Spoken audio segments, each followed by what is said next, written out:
Welcome to Parenthood Bites, the podcast where we explore life as a parent in tech. I'm your host, Chow, and I have over 15 years of experience in tech, and I'm also currently working as a career coach. I'm the proud mother of 3 incredible boys. In each episode, we have an inspiring guest who will share their remarkable story. You'll find their wisdom and insights both relatable and enriching, because after all, we're all in this parenting journey together.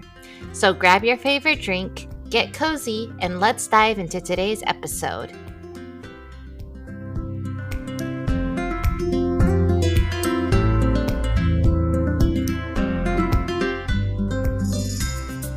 Hi everyone, welcome to episode 9 of Parenthood Bites. We're here today with Pedro Rico, who lives in Florida. He's a staff software engineer in the music streaming industry. Welcome, Pedro. Hey, Chow, how are you? Good. How are you? How was your Halloween? I'm doing well. Halloween was great. We have more candy than we know what to do with. So that's going to take a few months to work through, or until probably next Halloween. Yeah. It's always fascinating, right? Like you go and you try to get as much candy as possible, and then you come back and you're like, okay, now we have a little bit too much candy. Yeah, it's surprising how proficient kids are at getting candy from other people and how much candy you allocate for yourself. So you end up with, 3 or 4 pounds of leftover candy and then 2 or 3 pounds of candy that they bring in. So Yeah, absolutely. it's a lot of candy. Yeah. And to the listeners, this episode will be released in December when you're listening to it, but we're recording the day after Halloween. And so we're still fresh off that trick or treating and with those fresh bags full of candy. So, Pedro, what brought you to tech and how many years have you been in tech? I've been in the tech industry for about 16 or 17 years. Um, Honestly, it's something I've always wanted to do ever since I was a little kid. I've always had access to computers and technology, and as soon as I started playing with them, I knew that's what I wanted to do. So I really started learning how to program when I was around, I think, 10 or 11. And it was just really learning to interact with video games and things like that. And basically just, oh, if I change this piece of code, it behaves differently. And it's like, oh, this is really cool.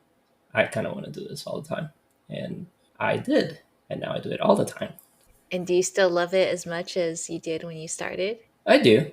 There are different areas where you're working now that is not just coding. So as you grow within your field, you get more into planning and more design, but there's just bigger problems on a bigger scope. So it's still interesting. That's awesome. So he's still getting more challenges and still keeping you on your toes and still passionate about it. Oh, yeah, definitely. Awesome. So how many years were you working in tech before you became a parent? About 10 years. I think it was close to my 11th year anniversary when we first had our kid. So were you already like a senior engineer at that time? Yeah, I was already leading a couple of products within my previous company. And at that time, we were pretty short in staff. So I had a lot of responsibilities at that time, and we were leading new products and new technologies. We were actually starting some work on VR at the time. So it was a really interesting time to be working in tech. Did you have a parental leave at your work? Not much of it. It was really about 2 weeks. And we had a crisis at work, and I had to jump back in after the first week. So Oh, didn't have much time off. so you really just had 1 week because you couldn't really step away. Yeah, pretty much. Wow, that's pretty stressful trying to take care of this newborn and then jumping into work. Thankfully, newborns are fairly low maintenance. Besides, the feeding and the changing, they really just stand there and just sleep for the most part. So that part's relatively easy. My wife to handle most of that part. Gotcha. Did she have a parental leave at work? Yeah, she works on the school district, so she had really good parental leave, as well as we leveraged short-term disability, so she was able to stay off for a good while. So we had him on January, and I think she started back at around August. So she had a good amount of time with him. Oh, that's great. She was able to take those first few months off. Hmm. That's really awesome. So, you mentioned like work was pretty it sounds pretty intense at that time. Did um did you share the news closer to when you were going on parental leave or did you share it earlier and sort of how was the response? I shared the news relatively early, and the news The response was good. Everybody was happy about it. There wasn't too much concern about me taking the time off, given that the leave was pretty short, and there was not really any concerns about priorities or work afterwards. It was just really, let's see how things go, and everybody was pretty flexible with things. Nice. And I guess they knew that if they needed to reach you, which they did, they knew how to reach you, right? Yeah, they had my phone number for sure. And were you remote at that time, or did you have to go into the office? It was a hybrid setting. I would go into the office 2 or 3 times a week, but it was a relatively short drive. It was about 15-minute drive, so it wasn't too bad. And then the rest of the time I could work from home. Gotcha. So when they called you during your leave, did you have to go in? No, I was able to just log in on my home computer and handle things from my end here. Oh, that's good. So it wasn't that much of a switch. Yeah, yeah. Just very sleep deprived work. Yeah. I think that's kind of the theme we hear from all parents talking about newborns, like you just give up that sleep, right? Yeah, yeah. That's the first trade off. And if you recall, was there a mother's room at your work? No, it was a very small office. It's just like a studio office. So there's no kind of room of any sort like that. Gotcha. Is that also why you kind of had that hybrid work situation because the space was smaller? Yeah, pretty much. It was just in that case, it was just really kind of a cost issue. It was we didn't have enough people for justifying a larger office, and I don't know if mother's rooms were a thing back then, 6 or 7 years ago. So I really hadn't heard about them until I joined a larger company. Got it. So I think you kind of gave a spoiler there, but let me ask anyway, how old is your kid now? Or kids? He's almost 7. He'll be 7 on January. Wow, happy early birthday to him. So second grade or first grade? First grade. Nice. And what do you do for childcare now? Well, he goes to school and then afterwards he has aftercare. So since my wife works at the same school, she basically just picks him up when she's done working. So that works out pretty well. That's great that she's at the same school and she can kind of keep an eye on him, right, in case he needs anything Hmm. and stuff, and then come back together. And I assume like they go to school together too. Yeah, yeah. So that part of the logistics work is pretty straightforward for us. Yeah, that's really neat. I remember when I was little, and then like my friends, their parents were teachers or something, and then at lunchtime they would just like go to their moms and get something to eat and stuff, and I was like so jealous. Because I was like, man, my Yeah, mom's not here. I don't get some. I got this cold sandwich. They would have like a nice meal with their mom because she had access to microwave and stuff.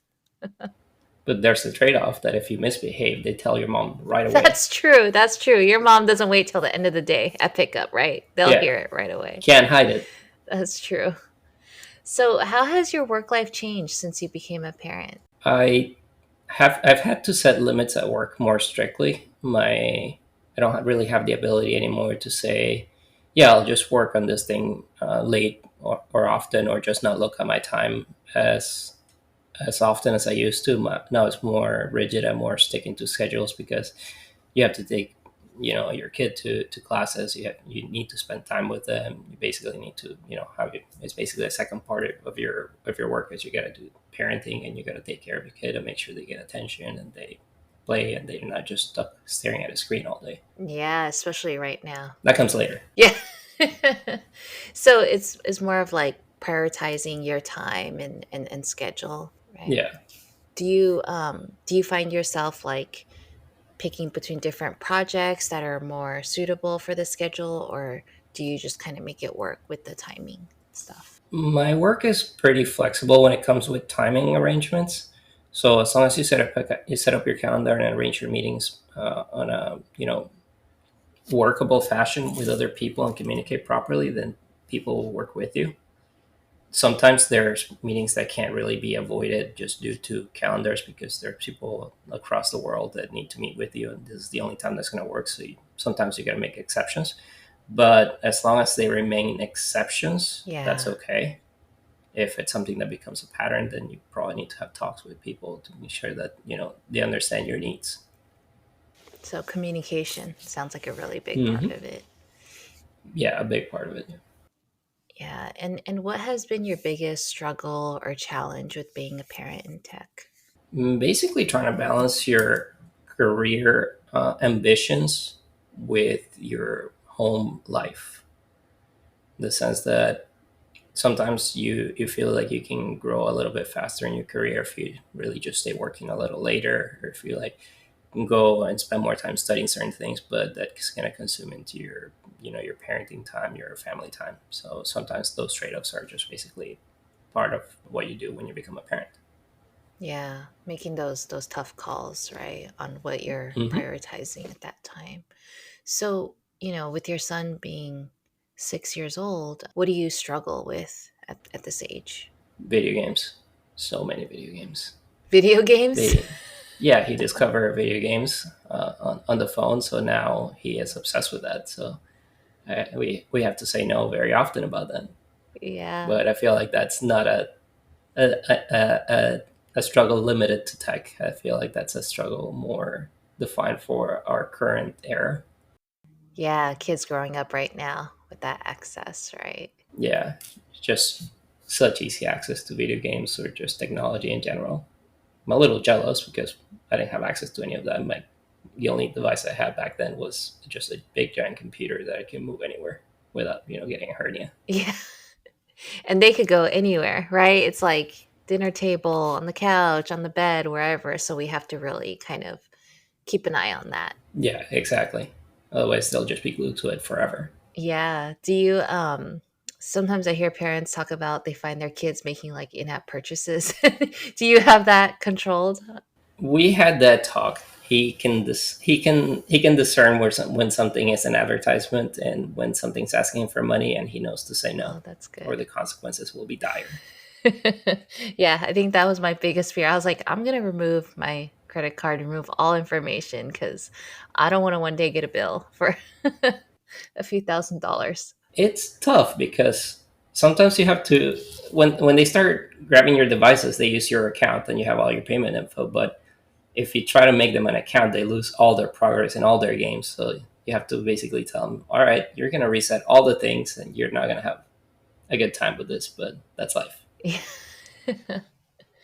I like the controls where it's like, okay, they download something, it sends approval to us.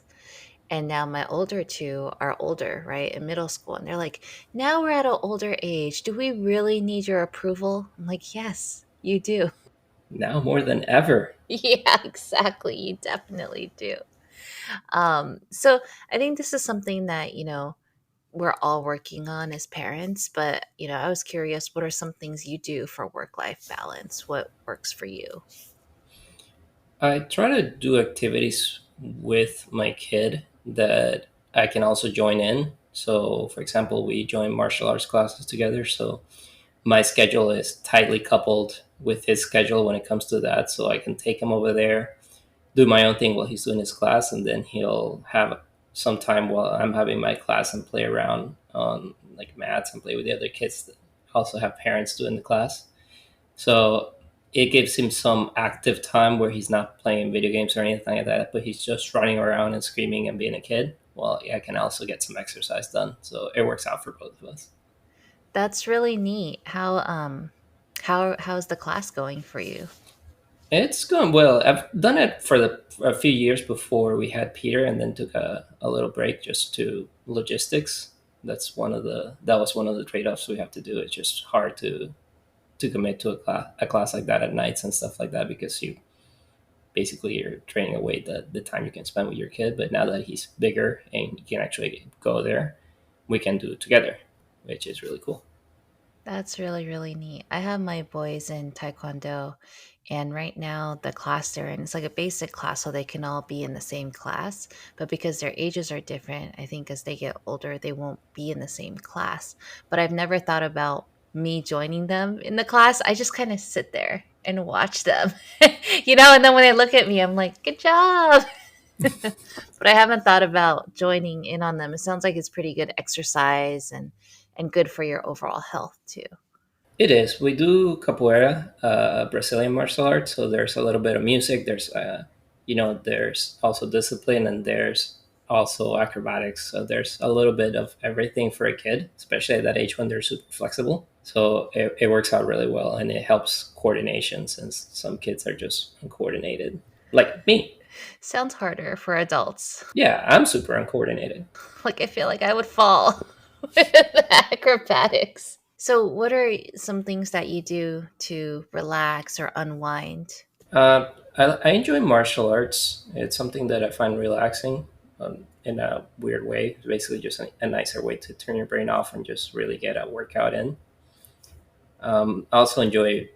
I started playing music just mostly because I was forced to start doing so for capoeira. So since I'm making a little bit of progress there, so I just dedicate more time to it to show Peter like, hey, we need to put effort into things. So I actually have to put effort into things, and usually video games as well as starting playing music. So I got a guitar and started learning how to play guitar, Nice. and generally just building things whenever I have time. So I started doing carpentry and basically just trying to build anything around the house and trying to show Peter, hey, this is how things work. This is how you build something. Sometimes he'll try to join in, and then I have to tell him, no, you can't use the drill while it's running, or you can't use a saw. You lose an arm.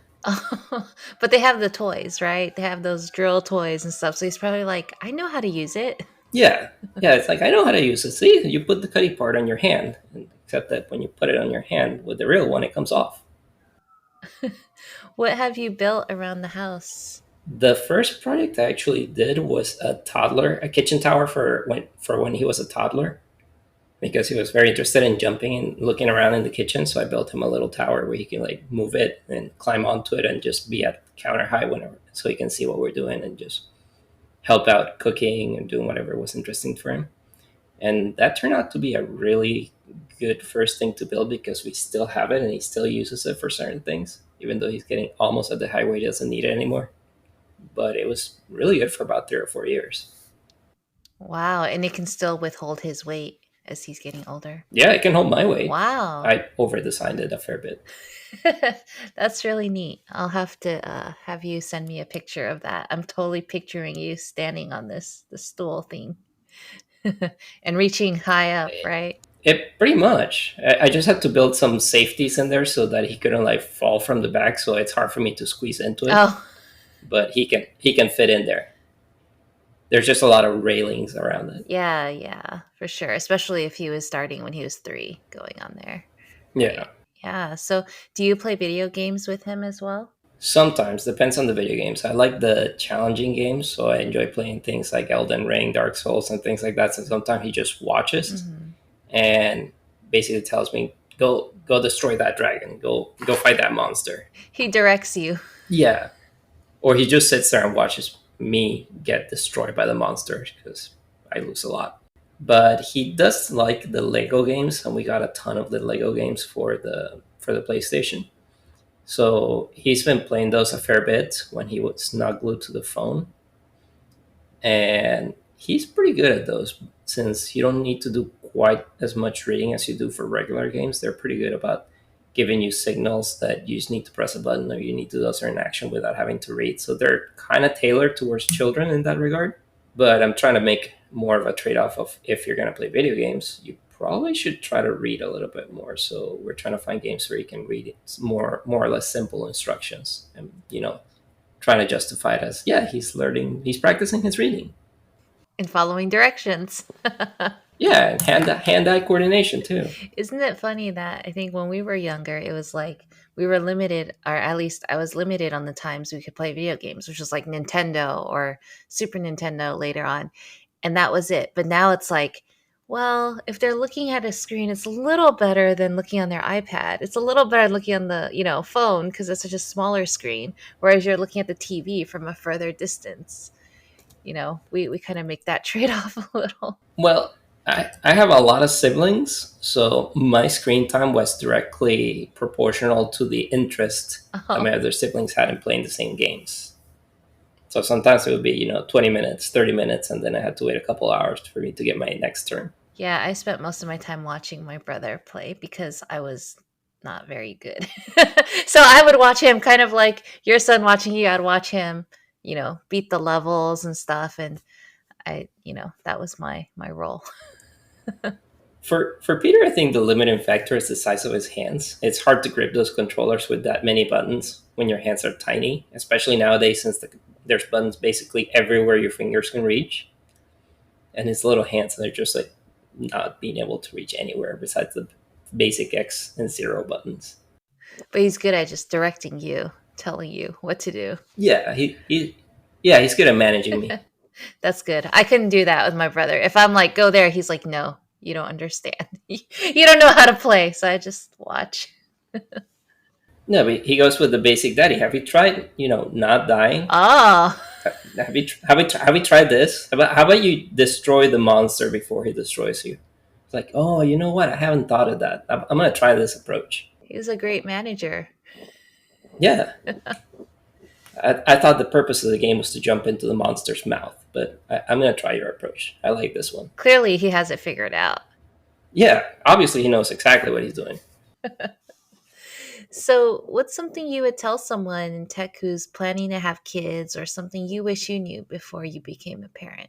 If you enjoy traveling and you enjoy things like museums or basically grown-up experiences, do them before you have children.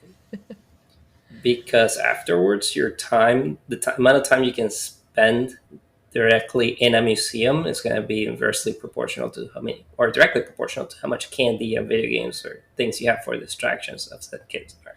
And long trips, like if you're fortunate enough to go to like Paris or to go to the Louvre Museum and do anything like that, and you're going to spend the entire day at a museum, that's just not going to happen if you have a small child.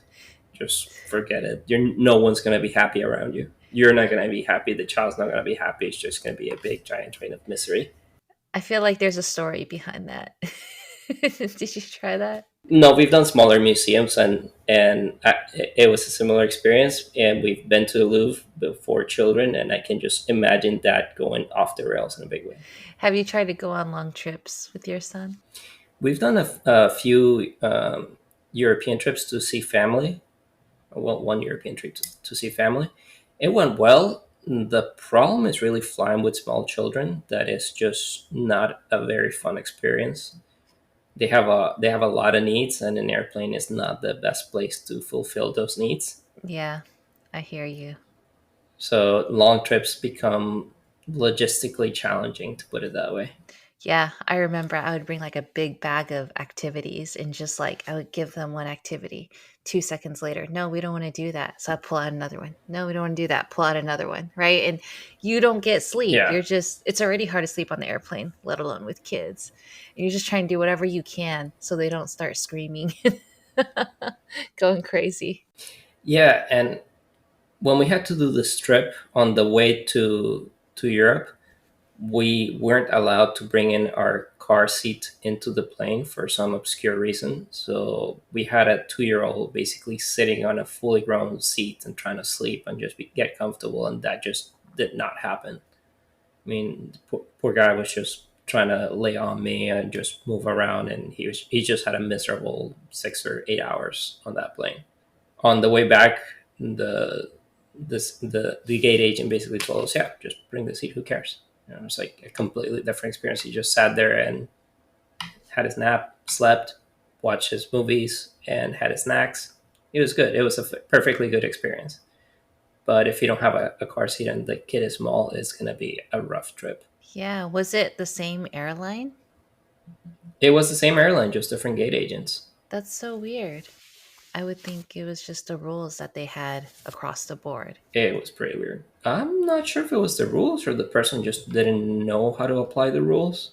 That's horrible. You're like, if you had known, we would have had a much better experience. Yeah, I would have been able to, sleep or keep some of the hair on my head. Do you have any tips for people traveling with 2-year-olds since we're on the topic? Bring snacks, bring extra diapers. If you think you have enough, double that.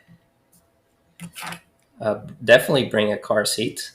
Don't make your 2 year old sit on the plane seat. It's just not going to be a fun trip for anyone involved.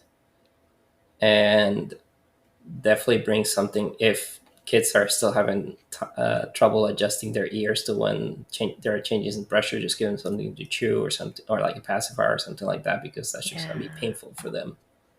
Yeah, those are good tips. And I would add also bring extra clothes, right? For yourself and the kids. Because, For yourself as well as the yep. kid, yes, because things happen to me on those flights. Yeah. It's like normally they're fine. But when it's on the flight, things come out of that child that you just need extra clothes. They decide it's an interesting time to turn inside out. Yep. That's a good way of describing it without going into detail. I like that. Yeah, it's like, you know what we need to do in this flight? We need to reenact The Exorcist. Yeah. That's a good thing to do on this plane flight. Yeah, yeah. And so I always was like, okay, just pack extra clothes. And then when you actually pack it, you might not need it. But when you do, it's it's a miracle that you have it. It's a blessing. Oh yeah, yeah, absolutely. But the diapers definitely double up. Yeah, I hear you. So it's if you think you have enough, double that, right? Yeah, Awesome. Well, thank you for sharing your experiences today with us, Pedro. It was really good talking to you. yeah, likewise. It was fun. Cool. Hope you have a good rest of your week. Thank you. You too. Thank you. Thank you so much for joining us today on Parenthood Bites. We hope you found our episode informative and entertaining. If you're a parent in the tech world or know someone who is, we'd love to hear from you. Please reach out to us at chow@parenthoodbites.co, and we'll be thrilled to add your experiences to our interviews. That's chow, CHIAO, at parenthoodbites.co. And to our potential sponsors out there, if you're a business or know of one that would like to support and partner with our podcast, please don't hesitate to get in touch. You can also reach us at chow@parenthoodbites.co. Thank you once again for tuning in, and we wish you a fantastic rest of your week. Until next time, take care and stay curious.